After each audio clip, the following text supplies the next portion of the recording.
ரீசெண்டாக 12th result வந்து அதில் சென்னை டிஸ்ட்ரிக்ட் தமிழ்நாட்டிலே லாஸ்ட்டில் இருக்குது, அவர் பர்சன்டேஜில் லாஸ்ட்டில் இருக்குது. மாநகராட்சி பள்ளியோட தேர்ச்சி விகிதத்தை இன்க்ரீஸ் பண்ணுறது ஏதாவது பிளான் வச்சுருக்கீங்களா இனி வர்ற இயரில்? ஏன்னா கேபிட்டல் சிட்டி சென்னை, ஆனால் பாஸ் பர்சன்டேஜில் பார்க்குறப்ப லாஸ்ட்டில் இருக்குது. சென்னை மாநகராட்சி பள்ளிகளை பொறுத்த வரைக்கும் இன்றைக்கு நிறைய திட்டங்கள் கொண்டு வந்து செயல்பட்டு வருகிறது. உட்கட்டமைப்பும் பல்வேறு பகுதிகளில் மேம்படுத்தப்பட்டு வருகிறது. சென்னை பள்ளிகள் பார்த்திங்கன்னா இன்றைக்கு கடந்த அதிமுக ஆட்சி காலத்தில் 10 ஆண்டுகளாக சென்னையோட புதிதாக இணைக்கப்பட்ட பகுதிகள், அதாவது மணலி, மாதவரம், சோழிங்கநல்லூர், பெருங்குடி, இந்த மாதிரி பகுதிகளில் இருக்கக்கூடிய பள்ளிகள் எல்லாம் 131 பள்ளிகள் வருகிறது.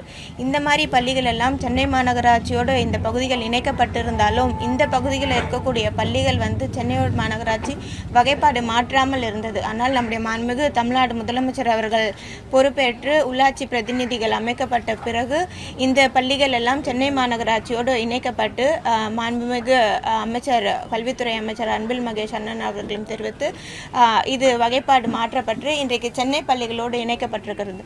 அந்த பள்ளிகள் பார்த்தீங்கன்னா கடந்த அதிமுக ஆட்சியில் 10 ஆண்டுகளாக எந்த ஒரு உள்கட்டமைப்பும் இல்லாமல் குழந்தைங்களுக்கு தேவையான எந்த ஒரு தேவைகளும் பூர்த்தி செய்யப்படாமல் இருந்தது. இந்த ஆண்டு அது எல்லாமே நிறைவேறப்பட்டிருக்கிறது.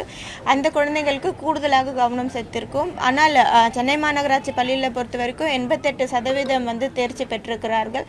கண்டிப்பாக அடுத்த ஆண்டு அது 90% மேலே இருக்கப்படும் என்று தெரிவிக்கிறேன்.